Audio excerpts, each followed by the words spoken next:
हरिओम हरे कृष्ण। एक बार एक महर्षि ने अपने गुरुकुल में विद्या अध्ययन कर रहे विद्यार्थियों की, ब्रह्मचारियों की परीक्षा लेने के लिए उन्हें दो समूहों में विभाजित किया। पहले समूह के विद्यार्थियों को बुलाया और बुला करके कहा कि प्यारे ब्रह्मचारियों, अभी होली का त्योहार आने वाला है और उसके लिए बहुत सारे मटकों की आवश्यकता है।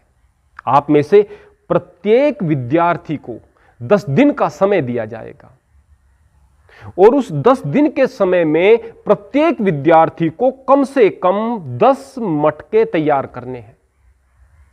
अगर 10 मटके एक विद्यार्थी तैयार नहीं कर पाता तो वह चुनौती में असफल माना जाएगा, और यदि 10 से ज्यादा कर ले तो बहुत अच्छा। भले ही मटकों में क्वालिटी न हो, लेकिन जितनी ज्यादा संख्या होगी उसको उतना ही बड़ा पारितोषिक दिया जाएगा और उतना ही बेहतर रहेगा।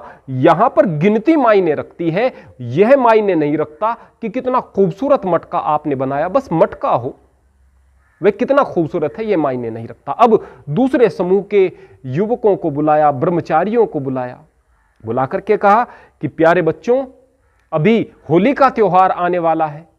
आप सभी को एक एक मटका तैयार करना है और 10 दिन का समय आपको दिया जा रहा है। 10 दिन में केवल एक मटका ही तैयार करना, लेकिन ध्यान रहे यह मटका बड़ा खूबसूरत होना चाहिए। यह ऐसा होना चाहिए कि जैसे किसी परफेक्ट व्यक्ति ने बनाया है, किसी कुशल व्यक्ति ने बनाया है। इसमें निर्माण में कोई चूक नहीं होनी चाहिए, एक से ज्यादा नहीं बनाना है। आपकी निर्माण की कुशलता को देखकर, उस घड़े की खूबसूरती को देखकर आपको प्रथम, द्वितीय और तृतीय स्थान दिया जाएगा। 10 दिन तक दोनों समूहों ने अपना अपना काम किया। पहले समूह के विद्यार्थी, ब्रह्मचारी जब अपने मटकों को लेकर आए तो बड़ा आश्चर्य हुआ देख करके। जो पहले 3, 4, 5 मटके थे वह ऐसे ही थोड़े से खराब से बने हुए थे, थोड़े से अनगढ़ से थे, लेकिन जैसे ही 6वां, 7वां, 8वां और फिर 10वां मटका आया तो वो तो बड़े खूबसूरत थे। आखिरी मटका तो बड़ा खूबसूरत था। किसी ने 12, 14 बनाए और उनमें आखिरी के मटके तो ऐसे जैसे कि किसी अच्छे प्रशिक्षित कुंभकार ने उन्हें बनाया हो। जब दूसरे समूह के विद्यार्थियों को बुलाया गया और उनके मटकों को देखा गया तो पाया कि वो मटके इतने खराब नहीं थे जितने कि उन विद्यार्थियों ने जब पहले मटके बनाए थे उतने खराब वो थे, लेकिन वो इतने बढ़िया भी नहीं थे जितने कि पहले ग्रुप के विद्यार्थियों द्वारा बाद में बनाए गए मटके थे। इस बात से क्या पता चलता है? वास्तव में जब एक व्यक्ति किसी काम को बार बार करता है तभी उसमें कुशलता आती है। अक्सर एक बात कही जाती है कि काम में क्वालिटी होनी चाहिए, बगैर क्वालिटी के काम को करेंगे तो कुछ फायदा नहीं, बगैर गुणवत्ता के काम को करेंगे तो कुछ फायदा नहीं। लेकिन भाई, काम में गुणवत्ता भी तो काम को करके आएगी।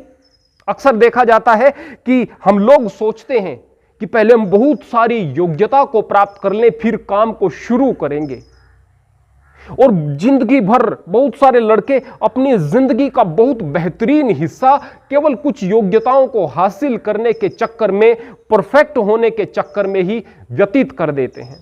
जबकि जो क्रिएटिव बंदे हैं, जो जोशीले बंदे हैं, वो किसी काम को शुरू करने के लिए थोड़ी सी योग्यता को लेकर के काम को शुरू कर देते हैं और फिर काम को करते करते करते करते मन लगाकर इतना करते हैं कि उसमें निपुणता आ जाती है, कुशलता आ जाती है। भले ही उनके पास डिग्रियां छोटी थी, पर उन बड़े डिग्री धारकों से वे बहुत आगे होते हैं।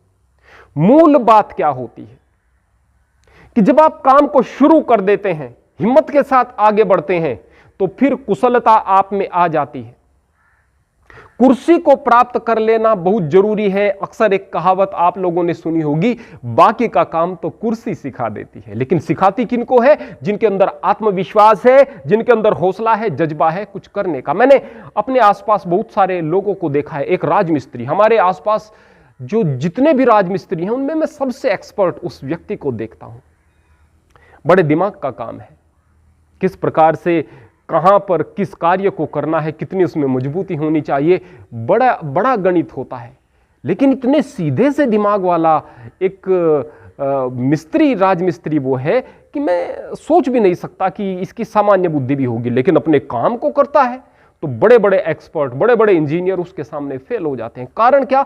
अपने उस काम को इतनी तल्लीनता से, इतनी मेहनत से और इतनी बार किया कि उसमें क्वालिटी आ गई।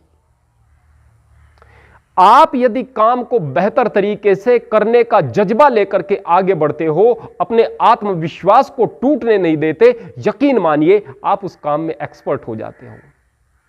जब टूटने लगे हौसला तो ये याद रखना कि बिना मेहनत के हासिल तक तो ताज नहीं होते, और अंधेरों में भी ढूंढ लेते हैं मंजिल अपनी, क्योंकि जुगनू कभी रोशनी के मोहताज नहीं होते। हरि ओम, हरि कृष्ण।